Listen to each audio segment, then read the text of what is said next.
I hope you have marked your present. Okay, let us move on to our today's lecture. I want to tell you, in the first lecture of 5th unit, we have discussed about the center of mass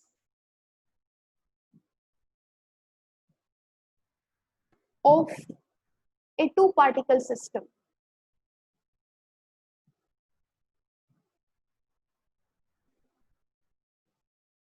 Now, I hope you are aware about the system. कि system क्या है? A collection of particles. ठीक है? A collection of particles is known as system. एक single particle, you understand what is a particle? और जब बहुत सारे particles, when we take a collection of particles and by the collection of particles, a system is formed.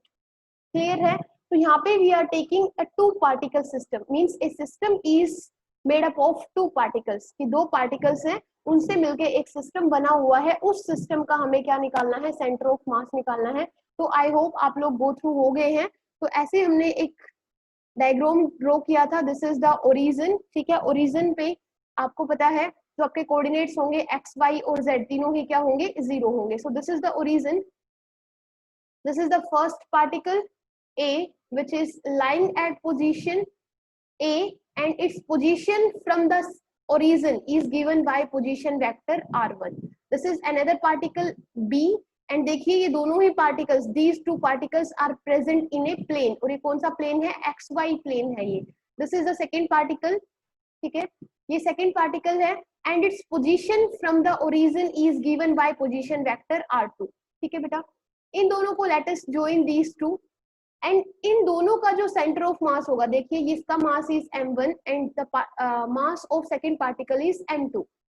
तो what is the position of the centre of मास? तो centre of मास जो होगा इस system का, ठीक है, ये तो डिस्ट्रीब्यूटेड है. देखिए यहाँ पे फर्स्ट पार्टिकल है, यहाँ पे सेकंड पार्टिकल है. तो कोई तो ऐसी जगह होगी ना जहाँ पे जिस पॉइंट को हम क्या मान सकते हैं? सेंटर ऑफ मास मान सकते हैं, जहाँ पे the total mass of this system will supposed to be concentrated. So suppose this point C is the center of mass where mass of this system, जो कि क्या है? दो पार्टिकल्स का बना हुआ है. इस सिस्टम का सेंटर ऑफ मास सपोज हमने क्या कंसिडर कर लिया है? पॉइंट C कंसिडर कर लिया है, which is lying along the this line which is joining the two masses. इस पॉइंट पे क्या है?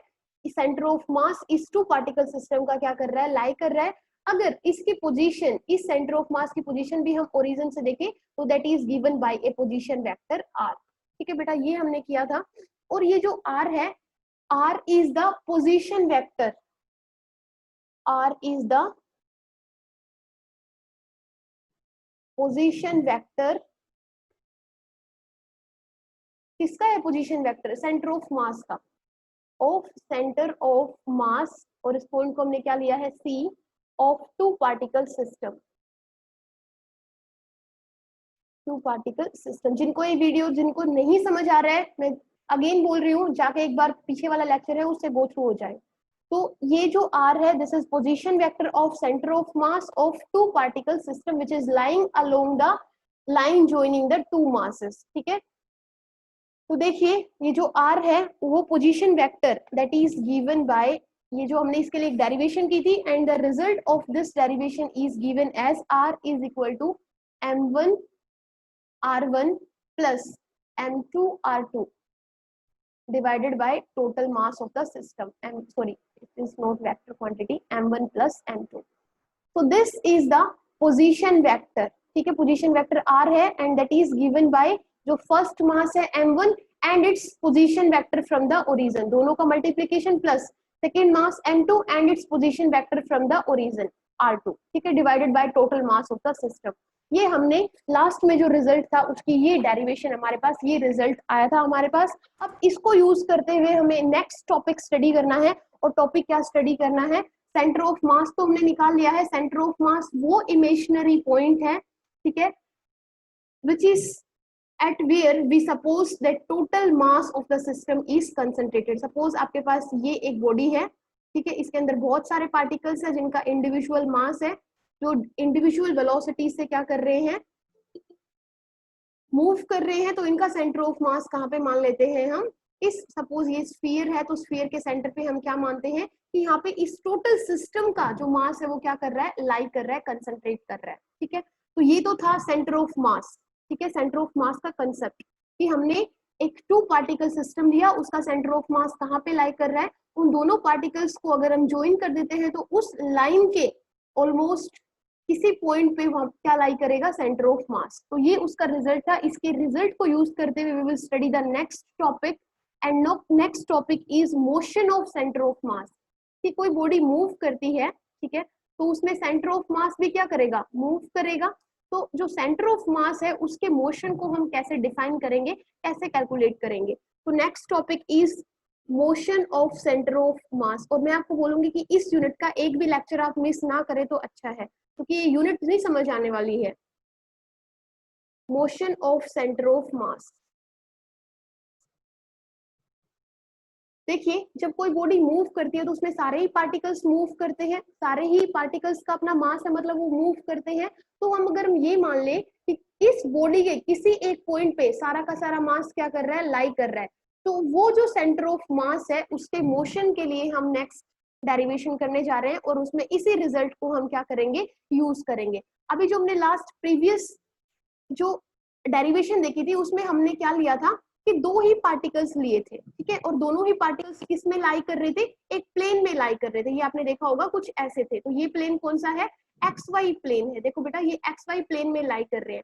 लेकिन इंस्टेड ऑफ 2 पार्टिकल्स, अगर हमारे पास बहुत सारे पार्टिकल्स हो, n पार्टिकल्स हो, और जरूरी नहीं all those n particles are lying in plane, जरूरी नहीं वो किसी प्लेन में लाई करे, वो किस में लाई कर सकते हैं, स्पेस के अंदर लाई कर सकते हैं। ठीक है, जिनकी एक्स वाई और जेड से कुछ पोजीशन होगी। तो now in motion of center of mass we will consider n number of particles instead of 2 particles। यहाँ पे हमने 2 ही particles consider किए थे जिनका masses था m1 और m2।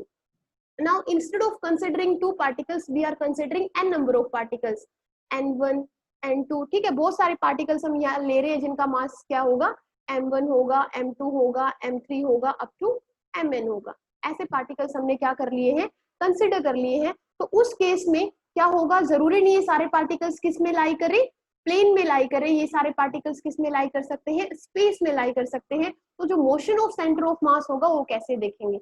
देखिए, आपके पास जो 2 पार्टिकल सिस्टम थे उस टाइम पे जो पोजीशन वेक्टर था किसका, सेंटर ऑफ मास का, of 2 particle system, that was given by m1 r1। This result is very important, please इसको ध्यान से समझिएगा।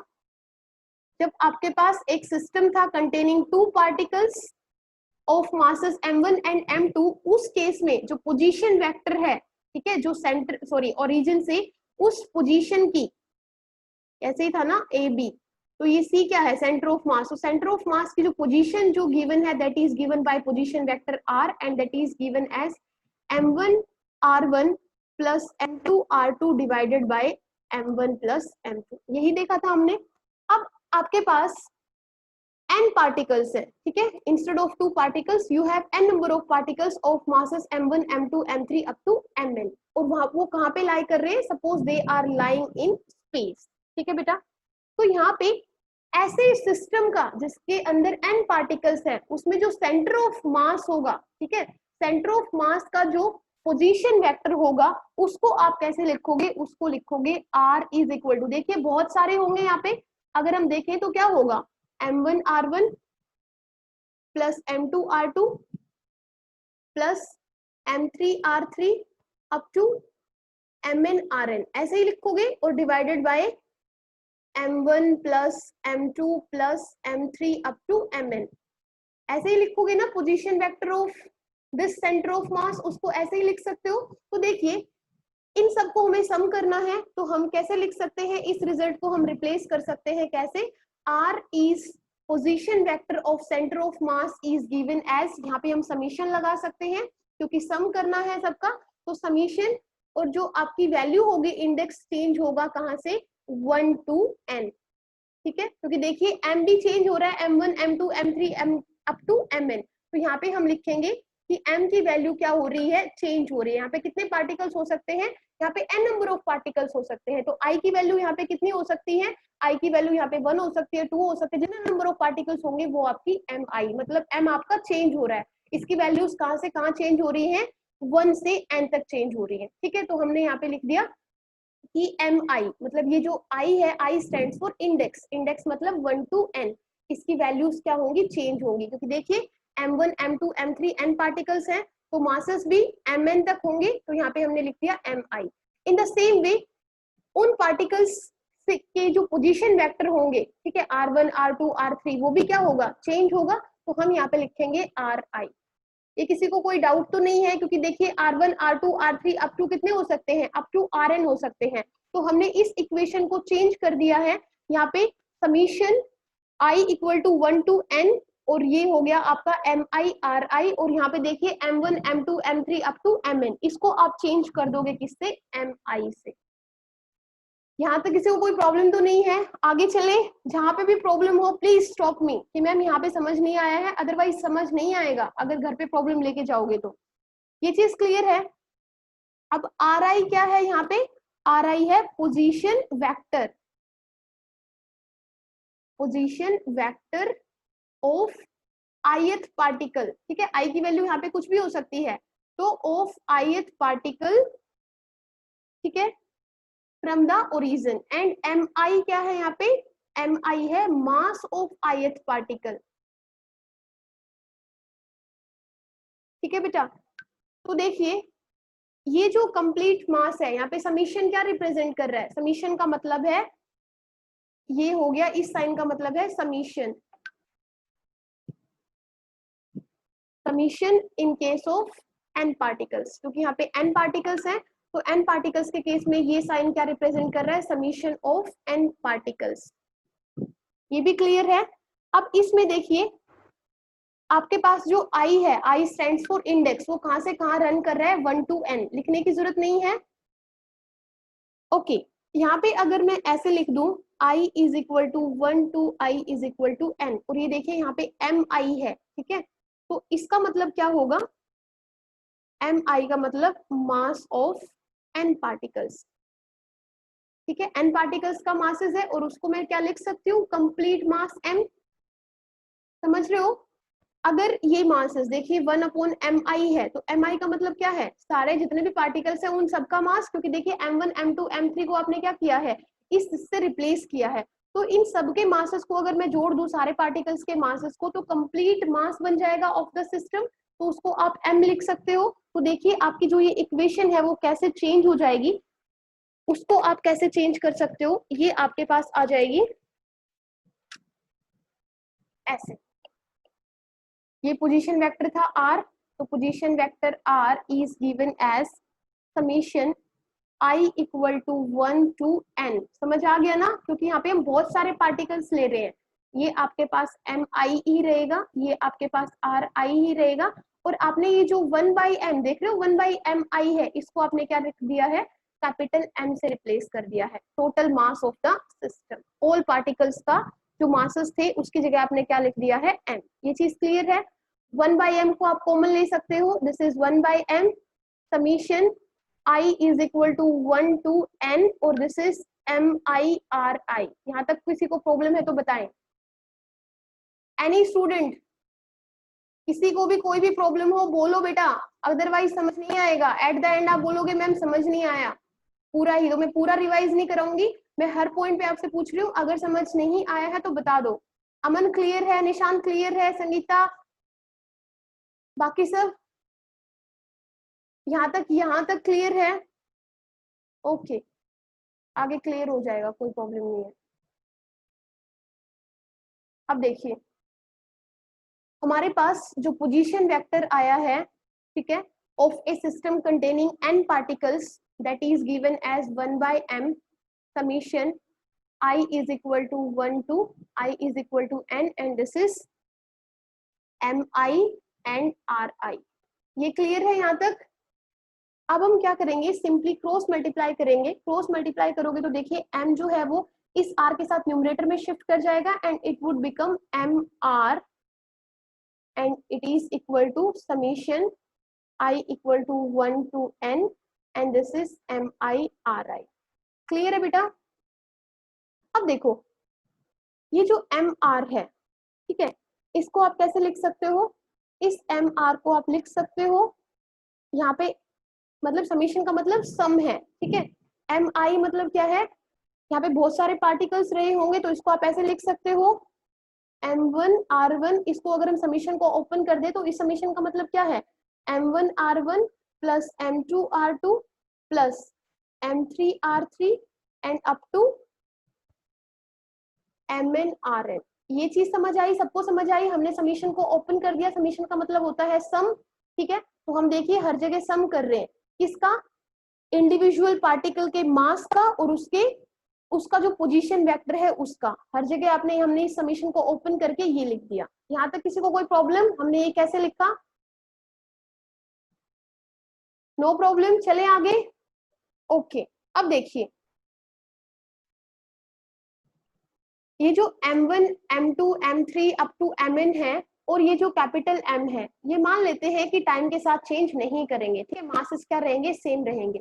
अब इस इक्वेशन को, suppose this is first equation, इस इक्वेशन को इफ वी डिफरेंशिएट, इस इक्वेशन का क्या कर दे हम? इसको डिफरेंशिएट कर दे, इसका डिफरेंशिएशन कर दे, किसके रेस्पेक्ट में? With respect to time. अगर टाइम के रेस्पेक्ट में अगर हम इसका डिफरेंशिएशन कर देते हैं तो ये कैसे होगा? देखिए मास तो कांस्टेंट रहेगा, तो मास को आप एज इट इज लिख लीजिए और आपने डिफरेंशिएशन कर दिया है d बाई डी टी, ठीक है, ऑफ r, ठीक है। इस इक्वेशन में r को हम डिफरेंशिएट करेंगे। इन द सेम वे हमारे पास क्या होगा? m1 तो कॉमन है, d by D T of r1 plus m2 d by D T of r2 plus m3 and d by D T of, d by D T मतलब differentiation किसके respect में? t के respect में। किसका कर रहे हो? r3 का कर रहे हो। In the same way up to mn and d by D T of rn। यहाँ तक किसी को कोई प्रॉब्लम है? नो प्रॉब्लम, चले आगे। तो देखिए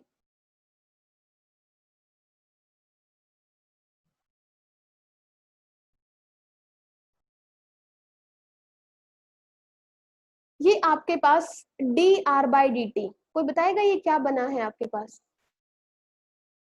rate of change of displacement, rate of change of position vector will give you what? आप dr1 by dt, कोई बताएगा? निशांत, कोई भी? वेलोसिटी सिर्फ एक ही बच्चे को पता है, एकता, नितिका, आपको पता है ना? Rate of change of position vector करोगे या डिस्प्लेसमेंट है एक तरह से, तो आप इसको क्या बोल सकते हो? This will give you v1, ठीक है। In the same way dr2 by dt will give you v2 and drn by dt, मतलब rate of change of displacement. Position vector एक तरह से पोजीशन ही बता रहा है, किसकी? उस पार्टिकल की। कहां से? ओरिजिन से। तो ये आपके पास हो जाएगा vn। किसी को कोई प्रॉब्लम यहाँ तक? नहीं? रिप्लेस कर दूं? ओके। और ये आपके पास क्या बन जाएगा?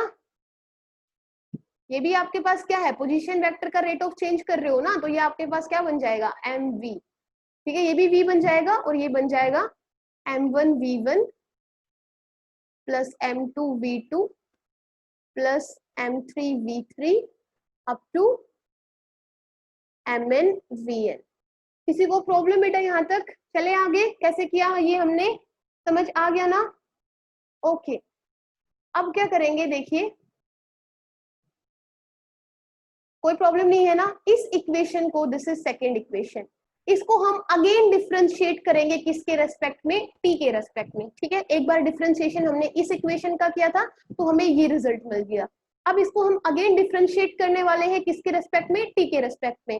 तो इन द सेम वे मास तो आपका कांस्टेंट रहेगा, मास चेंज नहीं होता है, ठीक है। तो d by D T differentiation हम उन्हीं क्वांटिटीज का करते हैं जो क्या हो सकती हैं? टाइम के साथ वेरी कर सकती हैं, लेकिन मास वेरी नहीं करता है। तो ये हो जाएगा m तो हमने डिफरेंशिएशन से बाहर रखा, d बाय डिफरेंशिएशन किसका कर दिया? v का। इन द सेम वे m1 बाहर रहा, d by dt of v1। अब आप बताएंगे ये dv बाय dt का डिफरेंशिएशन करोगे तो क्या होगा? Rate of change of velocity will give you d by dt of v2 up to mn and D by D T of V N. यहाँ तक क्लियर है? हाँ, acceleration clear, yes Nishant good. देखिए ये क्या बना है, dv by D T. dv by D T का मतलब rate of change of velocity and rate of change of velocity will give you acceleration। ठीक है, तो यहाँ से ये बन जाएगा m, ये एक्सेलरेशन देगा आपको, तो ये इक्वेशन देखिए आपकी कैसे चेंज हो जाएगी। किसी को प्रॉब्लम है तो बोलिए बेटा, देखिए बहुत ज्यादा डिफिकल्ट भी नहीं है, ये डिफिकल्ट इसलिए मैं बोल रही हूँ क्योंकि आप लोगों के लिए कंसेप्ट नया है, और जो नए बच्चे हैं उनको इंटीग्रेशन और डिफरेंशिएशन मैं नहीं करा पाई हूँ। आप लोगों को एक वीडियो डाल दूंगी या फिर आप लोगों को बोला था एक क्लास अरेंज कर लो। देखिए इसको हम क्या लिख सकते हैं, a लिख सकते हैं, तो ये आपके पास बन जाएगा एम ए। ये क्या बन जाएगा आपके पास, m1, तो m1 ही रहेगा। This is rate of change of velocity v1, v1 will give you a1। Clear है? In the same way m2 a2 up to mn an। Clear है बेटा? ओके अब देखिए यहाँ पे बेटा इसको मैं क्या लिख सकती हूँ, force is equal to mass into acceleration, यही होता है आपके पास। तो can I replace m1 a1 bye f1? किसी को प्रॉब्लम है तो बोलिए अभी। Can I replace this by f2? And in the same वे इसको हम किससे रिप्लेस कर सकते हैं, fn से। ठीक है, तो आपके पास ma is given as f1 plus f2, इसके ऊपर भी वेक्टर रहेगा बेटा, plus f3 and plus up to fn, यही रहेगा। ठीक है, तो मतलब यही आपके पास क्या है, मोशन है ऑफ किसका, सेंटर ऑफ मास का। ठीक है, देयरफॉर टोटल मास, ये टोटल मास है of a system of particles multiplied by acceleration। Acceleration किसकी एक्सेलरेशन है, ये इस टोटल मास की, तो ये टोटल मास मैं बोल सकती हूँ सेंटर ऑफ मास पे लाई कर रहा है, तो एक्सेलरेशन ऑफ सेंटर ऑफ मास बोल सकती हूँ कि ये टोटल मास है और ये टोटल मास की क्या है, एक्सेलरेशन है। तो ये टोटल मास कहाँ पे लाई कर रहा है, सेंटर ऑफ मास पे बोल सकते हैं। Total mass is suppose to be concentrated and उसका एक्सेलरेशन, ठीक है, is equal to the vector sum of all the forces acting on the particle. ठीक है, कि जो टोटल आपका जो सेंटर ऑफ मास है वो तभी मूव करेगा जब उसके ऊपर देखिए वो acceleration, force is equal to m into a, जब उसके ऊपर फोर्स लग रहा है तभी वो क्या करेगा, उसके अंदर क्या क्रिएट होगा, मोशन क्रिएट होगा। तो कहना है इसे, ये जो m इज इक्वल टू ए है, क्या मैं इसको लिख सकती हूँ f एक्सटर्नल?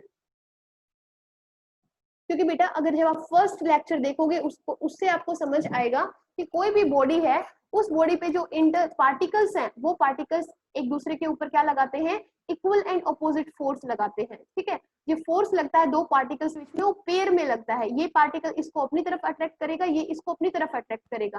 तो जो इंटरनल फोर्सेस हैं वो तो एक दूसरे को क्या कर देते हैं, कैंसिल आउट कर देते हैं। तो इस जो सेंटर ऑफ मास है, ये बॉडी है, इसका जो मोशन अगर हुआ है तो वो सिर्फ किसकी वजह से हुआ है, एक्सटर्नल फोर्सेस की वजह से हुआ है। क्योंकि ये F1 F2 F3 तो क्या है, ये जो फर्स्ट पार्टिकल है, ये मान लीजिए फर्स्ट पार्टिकल है, ये सेकंड पार्टिकल है, तो ये एक दोनों आपस में तो फोर्स लगा ही रहे हैं, इंटरनल फोर्स तो लग ही रहा है। सपोज इसके ऊपर एक एक्सटर्नल फोर्स F1 भी लग रहा है, तो एक फोर्स हो गया इसके ऊपर, ये जो एक्सटर्नल फोर्स F1, दूसरा फोर्स हो गया इस पार्टिकल की वजह से, सेकंड वाले पार्टिकल की वजह से, उसको आप क्या लिख सकते हो, फोर्स ऑन पार्टिकल 1/2। तो ये इसका मतलब है F1। समझ आया? एक तो एक्सटर्नल फोर्स, ठीक है, जो एक्सटर्नल एजेंसी इसके ऊपर फोर्स लगा रही है, दूसरा फोर्स इस m1 मास पे जो ये m2 मास लगा रहा है, ये भी इसको अपनी तरफ अट्रैक्ट करेगा ना, किस फोर्स से, फोर्स ऑन पार्टिकल 1/2। तो इन दोनों फोर्सेस को आप क्या लिख रहे हो, total force on particle first. लेकिन ये जो फोर्स है, ये F1 है, वो कैंसिल आउट हो जाएगा क्योंकि इतना ही फोर्स ये भी इसको अपनी तरफ अट्रैक्ट करेगा, किससे, F21 से, और ये दोनों ही फोर्सेस का मैग्नीट्यूड क्या रहेगा, इक्वल रहेगा और अपोजिट रहेंगे। ठीक है, मैग्नीट्यूड इक्वल लेकिन अपोजिट डायरेक्शन में, तो ये एक दूसरे को क्या कर देंगे, कैंसिल आउट कर देंगे। तो यहाँ पे जो फोर्स है ये सारा फोर्स कौन सा है, जो हर पार्टिकल पे कौन सा फोर्स लग रहा है, एक्सटर्नल फोर्स। तो ये याद रखिए कि कोई भी जो बॉडी है उसका जो सेंटर ऑफ मास है वो अंडर मोशन होगा, under the effect of only external force. Clear है यहाँ से ये? तो ये था आपका क्या, मोशन ऑफ सेंटर ऑफ मास। किसी को ना समझ आया हो तो बताइए। क्लियर है? अनु क्लियर है? नितिका क्लियर है? देवराज क्लियर है? देखिए थोड़ा सा आपको लग रहा होगा कि नहीं समझ आ रहा है, लेकिन आप लोग एक बार बुक से जाके करेंगे तो इतना भी डिफिकल्ट नहीं है, हो जाएगा। अब आप लोगों ने सेंटर ऑफ मास समझ लिया क्या होता है, टू पार्टिकल सिस्टम का सेंटर ऑफ मास देख लिया, उसके पोजीशन वेक्टर हमने निकाल लिए थे, r is equal to m1r1 divided by m1 plus m2। ठीक है, motion of centre of mass देख लिया है, और centre of mass is actually that point where, centre of mass वो पॉइंट है where all the mass of the system is suppose to be concentrated. वहां पे हम एक पॉइंट ऐसा सपोज करते हैं जहाँ पे हम ये कंसिडर करते हैं कि सारा का सारा मास क्या कर रहा है, यहीं पे कंसंट्रेट कर रहा है, लाई कर रहा है। तो उस पॉइंट को हम क्या कहते हैं, सेंटर ऑफ मास कहते हैं बेटा। अभी हमें क्या करना है, कुछ रिजिड बॉडीज है, ठीक है, उन रिजिड बॉडीज के सेंटर ऑफ मास को क्या करना है, ये देखना है कि इन रिजिड बॉडीज का सेंटर ऑफ मास कहाँ पे लाई कर रहा है। तो देखिए हमारे पास जो रिजिड बॉडीज हैं, उन रिजिड बॉडीज को हम दो कैटेगरीज में डिवाइड कर सकते हैं। आपके पास you have rigid bodies. What are rigid bodies? Rigid bodies उनको हम बोलते हैं that are made up of a number of particles, जो कि कलेक्शन है किसका, नंबर ऑफ पार्टिकल्स का, और वो पार्टिकल्स आपस में एक दूसरे के ऊपर पेयर्स में फोर्स लगा रहे हैं और वो फोर्स क्या हो रहा है, कैंसिल आउट हो रहा है। ऐसी बॉडीज को हम क्या कह रहे हैं, रिजिड बॉडीज बोल रहे हैं। ठीक है, rigid bodies are the bodies which are made up of an number of particles. ठीक है, अब यहाँ पे जो रिजिड बॉडीज है, डिफरेंट डिफरेंट टाइप्स की रिजिड बॉडीज होती है। जैसे आपके पास एक स्फीयर है, ठीक है, आपके पास एक क्या बोल सकते हैं, सर्कुलर रिंग है। ठीक है, सर्कुलर रिंग को भी हम ऐसे ही बनाएंगे। आपके पास सिलेंडर है, सिलेंडर को भी आप ऐसे ही बनाओगे, देखिए। ठीक है, ये आपके पास एक क्या है, कोन है सपोज। तो ये सारी रिजिड बॉडीज है, लेकिन इनकी शेप क्या है, ये सिमेट्रिकल है। बात को समझिए, इनकी शेप क्या है, सिमेट्रिकल शेप है। ठीक है, लेकिन कुछ बॉडीज ऐसी होती हैं हमारे पास जिनकी जो शेप है दैट इज नॉट रेगुलर। इन सब की शेप क्या है, रेगुलर है। लेकिन कुछ बॉडीज ऐसी भी हैं हमारे पास जिनकी शेप क्या है, इररेगुलर है।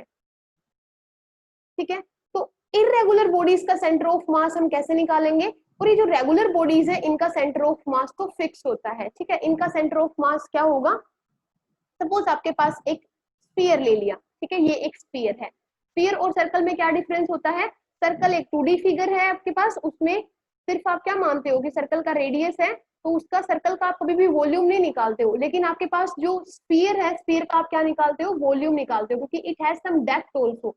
तो स्फीयर हो गया, आपके पास सर्कल हो गया, सिलेंडर हो गया, कोन हो गया, ये सारी क्या है, सिमेट्रिकल बॉडीज है। तो सपोज आपके पास एक स्फीयर है, तो इसका सेंटर ऑफ मास कहाँ पे लाई करेगा बेटा, इसका सेंटर ऑफ मास लाई करेगा जो इस स्फीयर का सेंटर है उसी के ऊपर इसका सेंटर ऑफ मास लाई करेगा। ठीक है, सपोज ये एक डिस्क है, ठीक है, सर्कुलर डिस्क है, इसका भी सेंटर ऑफ मास कहाँ पे लाई करेगा, जहाँ पे इस सर्कुलर डिस्क का क्या है, सेंटर है। ठीक है, ये एक सिलेंडर है, ये एक सपोज होलो सिलेंडर है, तो होलो सिलेंडर है, इसका जो सेंटर ऑफ मास है वो कहाँ पे लाई करेगा, इसके एक्सिस के मिड पॉइंट पे लाई करेगा। ठीक है, ये आपके पास एक कोन है, तो कोन का सेंटर ऑफ मास कहाँ लाई करेगा, तो बेटा कोन का सेंटर ऑफ मास लाई करेगा इसके एक्सिस के ऊपर ही, इस पॉइंट पे।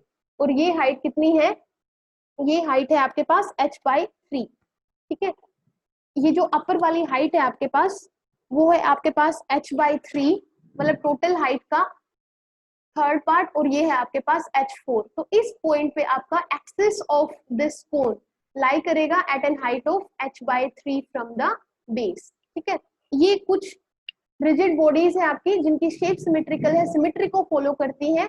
उनका जो सेंटर ऑफ मास है वो ऑलमोस्ट उनके ज्योमेट्रिक सेंटर, समझिए बात को, जो उनका ज्योमेट्रिक सेंटर होता है उसी के ऊपर क्या करता है, लाई करता है। ठीक है, जैसे मैं एक एग्जांपल ले लूं आपको समझने के लिए, समझाने के लिए। सपोज आपके पास एक रोड है, ठीक है, यूनिफॉर्म रोड है, और वो कुछ ऐसे लाई कर रही है, देखिए यहाँ पे ऐसे लाई कर रही है, ठीक है। ये ओरिजिन है, ओरिजिन पे रखी हुई है, तो मान लेते हैं रोड का एक एंड ये है ए, यहाँ पे इसकी लेंथ स्टार्ट हो रही है, तो यहाँ पे 0 0 है, और यहाँ पे जो लेंथ है वो कितनी है, एल है, ठीक है, 0 है, मतलब एक्स एक्सिस के अलोंग ये लाई कर रही है। तो यहाँ पे देखिए इस पॉइंट पे, suppose this is point B, और यहाँ पे क्या है, इसकी लेंथ एल है, वाई एक्सिस के अलोंग तो कुछ है ही नहीं, तो ये क्या है, 0 है। तो इसका सेंटर ऑफ मास कहाँ लाई करेगा बेटा, तो इसका सेंटर ऑफ मास कहाँ पे लाई करेगा, एट द, कैसे करेंगे, सेंटर ऑफ मास कहाँ पे लाई करेगा, इसका सेंटर ऑफ मास लाई करेगा इसके मिड पॉइंट पे, ठीक है, जहाँ पे लेंथ कितनी होगी, l/2 और 0, ठीक है। तो ये हो गया आपका सेंटर ऑफ मास। कैसे कैलकुलेट करेंगे, तो कुछ बॉडीज हमारे पास फिक्स होती हैं, और जो फिक्स नहीं होती है उनका सेंटर ऑफ मास हम कैलकुलेट करेंगे, ठीक है। कैलकुलेट कैसे करेंगे वो मैं आपको बता दूंगी, अभी सिर्फ जो फिक्स्ड बॉडीज हैं उनके सेंटर ऑफ मास को हमें स्टडी करना है, कि जो सेंटर ऑफ मास होगा कुछ बॉडीज का, जो कि जिनकी शेप रेगुलर है, जिनकी सिमेट्रिक शेप है, उनका सेंटर ऑफ मास आप लोगों को गिवन है। कुछ बॉडीज का वो मैं आपको बता देती हूँ। सपोज आपके पास एक होलो स्फीयर है बेटा, ठीक है, होलो स्फीयर का सेंटर ऑफ मास कहाँ पे लाई करेगा, कोई बता सकता है। Suppose you have a sphere, ये स्फीयर मैंने बताया था, लेकिन ये नहीं बताया था सॉलिड था या होलो था। तो सपोज आपके पास एक होलो स्फीयर है, उसका सेंटर ऑफ मास कहाँ पे लाई करेगा, सेंटर ऑफ द स्फीयर के ऊपर, ठीक है। आपके पास एक सिलेंडर है, ठीक है, ये सिलेंडर आपके पास कैसा है, होलो है ये वाला, तो इसका सेंटर ऑफ मास कहाँ पे लाई करेगा, इसका सेंटर ऑफ मास लाई करेगा इसके एक्सिस के ऊपर और एक्सिस के मिड पॉइंट के ऊपर। उतनी ही लेंथ तो ऊपर हो, उतनी ही लेंथ नीचे हो, ऐसे एक पॉइंट पे आपका सेंटर ऑफ मास लाई करेगा इस होलो सिलेंडर का, ठीक है। सॉलिड स्फीयर होगा तो भी सेंटर ऑफ मास कहाँ पे लाई करेगा, जो स्फीयर का सेंटर है उसी के ऊपर, ठीक है। अगर आपके पास सर्कुलर रिंग है, देखिए आपके पास एक सर्कुलर रिंग है, लेकिन रिंग तो मिडिल से कैसी होती है, होलो होती है, कुछ मास लाई ही नहीं करता, ऐसी होती है ना सर्कुलर रिंग। तो सर्कुलर रिंग का सेंटर ऑफ मास कहाँ लाई करना चाहिए, वो भी लाई करेगा कहाँ पे, सेंटर ऑफ द रिंग पे। और देखिए सेंटर ऑफ द रिंग में मास है ही नहीं, मास लाई ही नहीं कर रहा है, वो होलो है, ओपन है, लेकिन स्टिल जो सेंटर ऑफ मास है वो कहाँ लाई करेगा, at the centre of circular ring, ठीक है बेटा। कोन का मैंने बता दिया है, कोन का कहाँ पे लाई करेगा, on the axis of the cone, इस एक्सिस के ऊपर ही लाई करेगा, and at a point of h/3 from the vertex, ठीक है। ये बेस से आप ये लगा लीजिए कितना कितना अबाउ होगा, h/3, h/4 ऊपर होगा एट ए पॉइंट h/3, ठीक है। सॉलिड सिलेंडर अगर रेक्टेंगुलर लेंगे तो कहाँ लाई करेगा, सपोज आपके पास एक रेक्टेंगुलर या क्यूबिकल बॉक्स है, तो उस केस में सेंटर ऑफ मास कहाँ पे लाई करेगा, सेंटर ऑफ मास लाई करेगा जहाँ पे आपके सारे डायगोनल्स क्या कर रहे हैं, इंटरसेक्ट कर रहे हैं, ठीक है। सपोज ये आपके पास एक ट्रायंगल है कुछ इस शेप में, ठीक है, आपके पास एक यूनिफॉर्म ट्रायंगल है, ठीक है। इस यूनिफॉर्म ट्रायंगल को हम नाम दे देते हैं ए बी सी। इसका सेंटर ऑफ मास कहाँ पे लाई करेगा, तो बेटा इसका सेंटर ऑफ मास लाई करेगा जहाँ पे तीनों मीडियंस क्या करेंगे, इंटरसेक्ट करेंगे, और जहाँ पे तीनों मीडियंस इंटरसेक्ट करते हैं उस पॉइंट को वी कॉल, क्या बोलते हैं, तो बताएगा, yes anybody, centroid, yes Nitika clear, correct है, सेंट्रोइड, ठीक है बेटा। तो आपके पास ये हो गया, अगर रेक्टेंगुलर होगा तो डायगोनल्स के इंटरसेक्शन पे लाई करेगा, अगर ट्रायंगल है तो उसके मीडियंस जहाँ पे इंटरसेक्ट करेंगे वहां पे लाई करेगा। सपोज ये देखिए, मैं कुछ एग्जांपल्स और ड्रॉ कर देती हूँ, क्योंकि सेंटर ऑफ मास आपके पास ये एक नंबर में पूछा जा सकता है कि ये आपके पास एक फिगर है, बताइए इसका सेंटर ऑफ मास कहाँ लाई करेगा। तो in your book there is one table in which some of the rigid bodies are given and their corresponding center of mass are also given over there, so learn that table। ये देखिए, अगर आपके पास एक circular ring है जिसका radius कितना है r, ये एक रिंग है, ठीक है, इसका रेडियस कितना है r, this ring is lying in this position, तो टेल मी, ये आपके पास ओरिजिन पे रखी हुई है ये, ठीक है, कुछ इस तरीके से। तो बताइए सपोज ये इसका सेंटर ऑफ मास है C1, तो इसके कोऑर्डिनेट्स क्या होंगे, ये देखिए एक्स वाई प्लेन के अंदर है, तो कोई बता सकता है इसके कोऑर्डिनेट्स क्या होंगे अगर इसका रेडियस r है तो,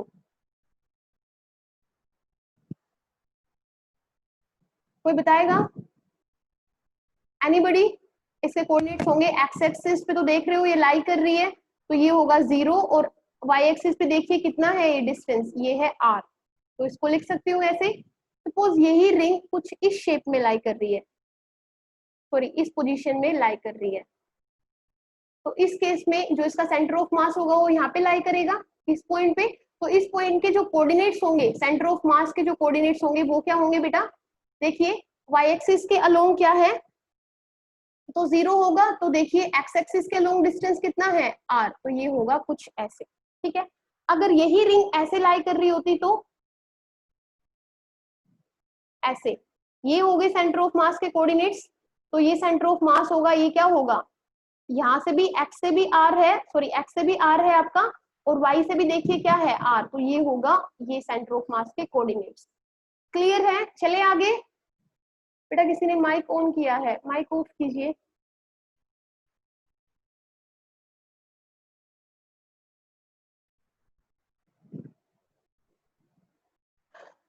नेक्स्ट टॉपिक, कुछ सेंटर ऑफ मास निकालने के लिए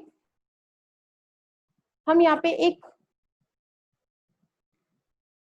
एग्जाम्पल लेते हैं। ये आपके पास एक एग्जाम्पल है,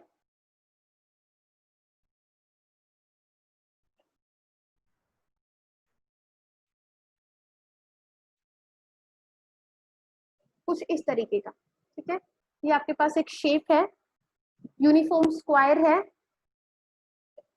एंड क्वेश्चन को सुन लीजिए। This figure shows a uniform square plate from which 4 identical squares at the corners can be remove. ये जो 4 कॉर्नर्स है स्क्वायर, ये भी स्क्वायर शेप में ही है, और हम इनको क्या कर सकते हैं, रिमूव कर सकते हैं। ठीक है, suppose this is first corner, this is second corner, this is third and this is fourth. ठीक है, और इस स्क्वायर को we have divided into 4 quadrants. कुछ इस तरीके से we have divided this square into 4 quadrants. This is first quadrant, this is second quadrant, this is third quadrant and this is fourth quadrant. ठीक है, 4 क्वाड्रेंट में हमने इसको डिवाइड कर दिया है। क्वेश्चन है where is the centre of mass of the plate originally. First question है where is the centre of mass of the plate originally, कि ओरिजिनली जब आपने एक भी स्क्वायर को रिमूव नहीं किया है, ठीक है, ये सारे स्क्वायर्स हैं, कॉर्नर्स में से एक भी स्क्वायर को आपने रिमूव नहीं किया है, तो उस केस में ये जो स्क्वायर प्लेट है इसका सेंटर कहाँ पे लाई करेगा, ये पॉइंट जो है वो O है बेटा। तो बताइए इसका सेंटर ऑफ मास कहाँ लाई करेगा when you have not removed even a single corner from this square, तो कहाँ पे लाई करेगा, इसी पॉइंट O पे ही लाई करेगा ना, ये चीज क्लियर है। अब बोल रहा है second question, where is its centre of mass after square 1। Square 1 को अगर आप रिमूव कर देते हो, अगर स्क्वायर 1 ये वाला, अगर स्क्वायर 1 अगर आपने रिमूव कर दिया तो सेंटर ऑफ मास कहाँ पे लाई करेगा, बता सकता है कोई? सेंटर ऑफ मास कहाँ पे लाई करेगा, देखिए अगर आपने इतने स्क्वायर को रिमूव कर दिया तो मतलब फर्स्ट क्वाड्रेंट का मास क्या हो गया है, कम हो गया है। तो अगर इन दोनों क्वाड्रेंट्स का मास अगर ले, ठीक है, इन दोनों क्वाड्रेंट्स के कंपैरिजन में फर्स्ट प्लस 4 क्वाड्रेंट्स का mass is less than 2 plus 3। ठीक है, तो जो इस केस में when you have remove the first corner, ठीक है, उस केस में centre of mass will lie in third quadrant. Clear है? तो centre of mass will lie in third quadrant. क्या बातें समझ नहीं आ रहा है क्या, सारे प्रेजेंट है? थर्ड है आपके पास, where is the centre of mass after removing 1 and 2। 1 and 2 को आपने क्या कर दिया है, रिमूव कर दिया है, ये दोनों आपने क्या कर दिए हैं, रिमूव कर दिए हैं। तो बताइए कि सेंटर ऑफ मास कहाँ लाई करेगा, first corner and second corner is removed, in that case तो सेंटर ऑफ मास है वो कहाँ पे लाई करेगा, सेंटर ऑफ मास बेटा लाई करेगा इस एक्सिस पे, ये वाला जो एक्सिस आप देख रहे हो, ये वाला एक्सिस, इस एक्सिस पे लाई करेगा। लेकिन कहाँ पे लाई करेगा? On the axis along Y axis but below O. तो उस केस में कहाँ पे लाई करेगा? Below O along Y axis, Y axis के अलोंग लाई करेगा, वाई के बिलो। ये चीज सबको समझ आ रही है? आ रही है नहीं आ रही है, एक बार बताएं जरा।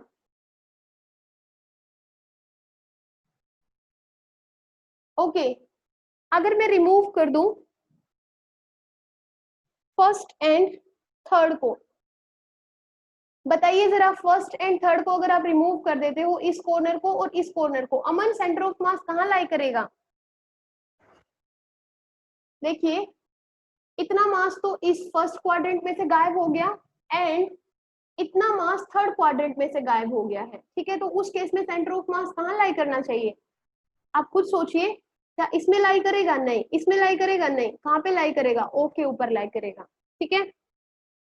अगर आप क्या करते हो, फर्स्ट सेकंड थर्ड को रिमूव कर देते हो, फर्स्ट सेकंड एंड थर्ड को, ये है फर्स्ट, ये सेकंड, ये थर्ड, अगर तीनों स्पीयर्स को आपने रिमूव कर दिया, इन छोटे वाले, सॉरी स्पीयर्स नॉट स्पीयर्स, इन तीनों स्क्वायर्स को आपने रिमूव कर दिया, तो सेंटर ऑफ मास कहाँ पे लाई करेगा? इन फोर्थ क्वाड्रेंट, कुछ यहाँ पे।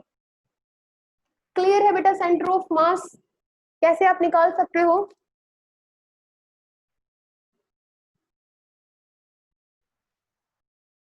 देखो, एक छोटा सा एग्जांपल बताओ,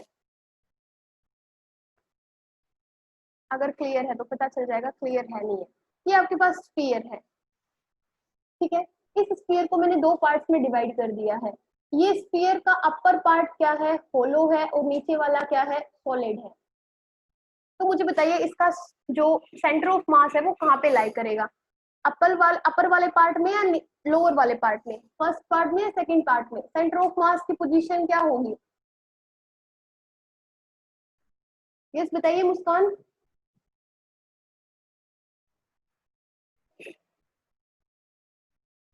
यस, एनीबडी फ्रॉम यू? भाई कोई चीज ऊपर से खाली है और नीचे से सॉलिड है, तो ऑब्वियसली सेंटर ऑफ जो मास है वो तो सॉलिड वाले पार्ट में ही लाई करेगा ना, क्योंकि यहाँ से तो ये होलो है। इसका टोटल मास कहाँ पे है? इन द सेकंड रीजन, यहीं पे से तो सॉलिड है, तो सॉलिड तो ये यहाँ से है सेकंड पार्ट में, फर्स्ट पार्ट तो इसका होलो है, तो इसमें तो लाई नहीं कर सकता ना। तो कहाँ पे लाई करेगा? इस एक्सिस पे लाई करेगा? नहीं, एक्सिस पे लाई नहीं करेगा, एक्सिस से थोड़ा बिलो लाई करेगा, क्योंकि जो टोटल मास है वो इस सॉलिड पार्ट में ही तो लाई कर रहा है, इसका टोटल मास यहीं पे तो कंसंट्रेटेड है। तो जो इस केस में जो स्फीयर का जो सेंटर ऑफ मास है वो हम कहाँ पे कंसिडर करेंगे? बिलो द, ये जो एक्सिस है, ठीक है, डायमीटर, इसके डायमीटर के जो नीचे वाले पार्ट में क्या करेगा? इसका सेंटर ऑफ मास लाई करेगा। क्लियर है ये चीज सबको? भाई जहाँ पे मास कंसंट्रेटेड है उसी में हम क्या लेंगे? सेंटर ऑफ मास लेंगे, ठीक है। ये जस्ट आपको नॉर्मल एग्जांपल के लिए था, समझाने के लिए एक क्वेश्चन आप लोगों के लिए लिख रही हूँ न्यूमेरिकल से कि सेंटर ऑफ मास कैसे निकाल सकते हो। आपके पास 3 पार्टिकल्स है ऑफ मासेस।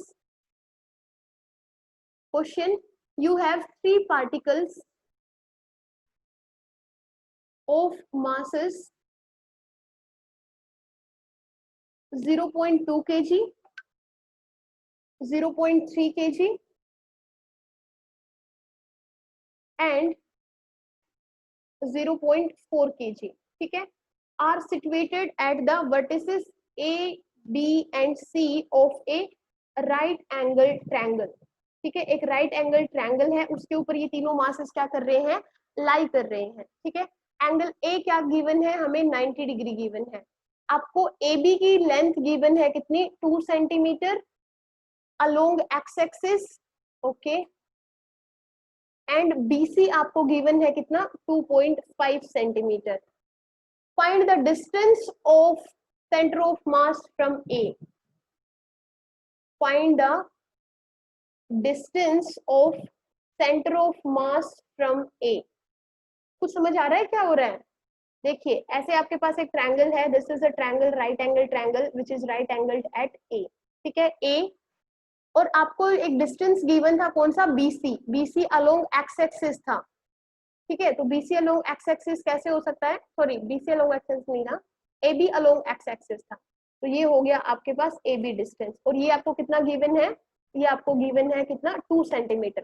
तो देखिए ये जो पॉइंट है इसके जो कोऑर्डिनेट्स होंगे वो हो जाएंगे 0 0, इसके कोऑर्डिनेट्स हो जाएंगे 2 0, ठीक है। तो इसका मतलब ये लेंथ कितनी हो गई है, 2 सेंटीमीटर हो गई है। ये वाली जो लेंथ है AC वो आपको नहीं गिवन है, आपको BC गिवन है कि जो BC की जो लेंथ है, राइट एंगल ट्रायंगल कुछ ऐसे बनेगा, तो BC की लेंथ है वो कितनी दे रखी है, 2.5 सेंटीमीटर गिवन है बेटा। ए पे जो मास लाई कर रहा है वो कितना है, A, B और C तीनों पे मासेस लाई कर रहे हैं। ए पे जो मास लाई कर रहा है वो 0.2 kg है, बी पे जो लाई कर रहा है वो 0.3 kg है, एंड सी पे जो मास लाई कर रहा है वो कितना है, 0.4 kg है, ठीक है।